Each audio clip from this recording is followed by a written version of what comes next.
पथकाने राष्ट्रपतीला मानवंदना दिलेली आहे. माननीय अतिथी स्वीकारित आहे. जन्म क्रमांक 4 महिला पोलीस गोंदिया कंट्रोल.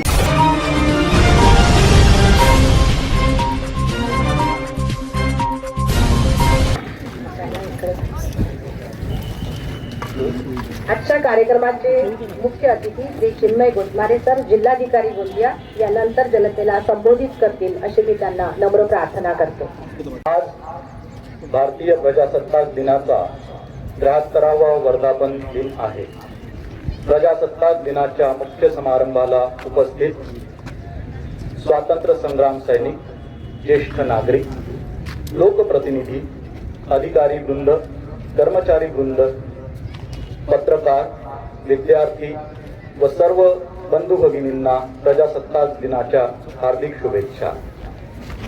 छत्रपती शिवाजी महाराजांपासून तसेच इतर स्वातंत्र्य सैनिकांपासून प्रेरणा घेऊन ब्रिटिश सत्तेविरुद्ध अनेक नागरिकांनी लढा पुकारला.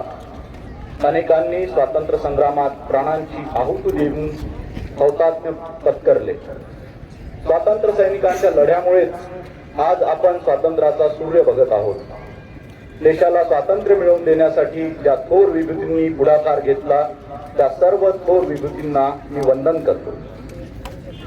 देशभक्तीने प्रेरित होऊन ज्या थोर महात्म्यांनी प्राणाची आहुती दिली त्यामुळेच 15 ऑगस्ट 1947 रोजी आपला देश ब्रिटिशांच्या गुलामगिरीतून स्वतंत्र झाला.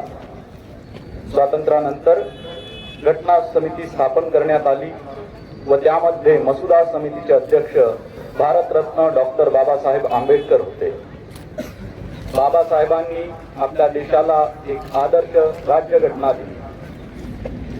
26 जानेवारी 1950 रोजी स्वीकारलेल्या राज्यघटनेत कोट्यावधी देशवासियांच्या आकांक्षांचे प्रतिबिंब आहे. आदर्श राज्यघटनेमुळे भारत देश सार्वभौम लोकशाही प्रजासत्ताक गणराज्य बनला. स्वातंत्र्य, समता, बंधुभाव व सर्वांसाठी समान न्याय या तत्वांशी बांधिलकी ठेवून आपण कल्याणकारी राज्याची संकल्पना मान्य केली व ती अंमलात आणली. राज्यघटनेमुळेच देशाला लोकशाही व्यवस्था मिळाली. जगातील श्रेष्ठ राज्यघटनांमध्ये आपल्या देशाच्या राज्यघटनेचा समावेश आहे. ही बाब सर्व भारतीयांसाठी अभिमानाची आहे. कोणत्याही प्रकारच्या जात, धर्म, लिंग व रंगभेदाशिवाय प्रत्येक नागरिकाला मूलभूत अधिकार आपल्या घटनेने दिलेले आहेत. आज प्रजासत्ताक दिन साजरा करत असताना मागे वळून पाहिले तर लक्षात येते की मागील 73 वर्षांमध्ये जेव्हापासून आपण राज्यघटना स्वीकारली आहे आपल्या देशाने विविध क्षेत्रात लक्षणीय प्रगती केली आहे. कल्याणकारी राज्याची संकल्पना स्वीकारून देशाने आर्थिक, सामाजिक व शैक्षणिक क्षेत्रात भारताने जगाचे लक्ष स्वतःकडे वेधले आहे.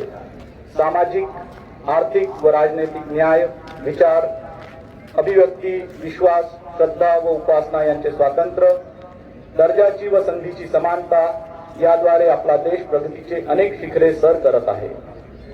पायाभूत सोयी सुविधा, रस्ते, दळणवळणाची साधने, औद्योगिक संस्था, व्यापार, उद्योग आदी क्षेत्रातही आपल्या देशाने या कालखंडात नेत्रदीपक प्रगती केली आहे. लोक कल्याणकारी राज्य म्हणजेच वेलफेअर स्टेट म्हणून भारत देश वेगाने पुढे आला आहे. देशाची प्रगती व विकास म्हणजेच सर्वसामान्य माणसाचा विकास आहे. जगाच्या व्यासपीठावर भारत आज अभिमानाने व ताठ मानेने वावरत आहे. याचे श्रेय आपल्या देशाच्या घटनेला नक्कीच आहे. देशाच्या प्रगतीत महाराष्ट्राचा वाटा सिंहाचा आहे. पुरोगामी व प्रगत राज्य म्हणून महाराष्ट्राचा नावलौकिक आहे. रोजगार हमी सारखी योजना देखील महाराष्ट्राने अख्ख्या देशाला दिली. या कालखंडात राज्याने सुद्धा आरोग्य, शिक्षण, पायाभूत सुविधा, रस्ते, कृषी, विज्ञान इत्यादी क्षेत्रात लक्षणीय प्रगती केली आहे. आज प्रजासत्ताक दिन साजरा करत असताना आपण आपल्या कर्तव्याचे सदैव पालन करण्याचा संकल्प करूयात. जल, जंगल व जमीन याचे जतन करूयात. समाजात एकोपा व बंधुभाव वृद्धिंगत व्हावा यासाठी प्रयत्न करूयात.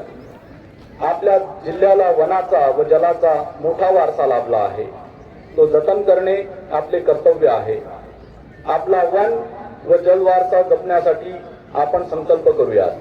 इतरांच्या मतांचा सन्मान, ज्येष्ठांचा यथोचित आदर व महिलांचा सन्मान यासह आपली संस्कृती व सामाजिक एकता अखंड ठेवण्याचा आपले सर्वोच्च प्राधान्य असायला हवे.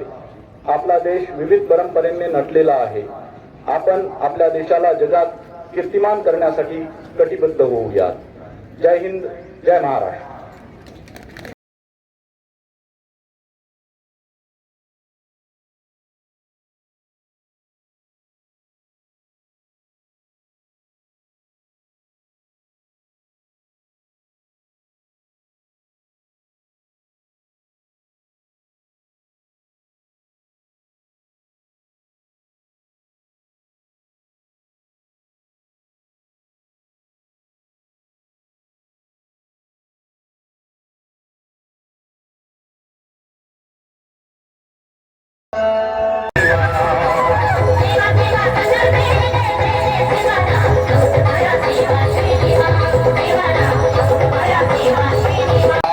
सितंबर 2016 सुबह के 5:30 पूरी कैंप इंडिया.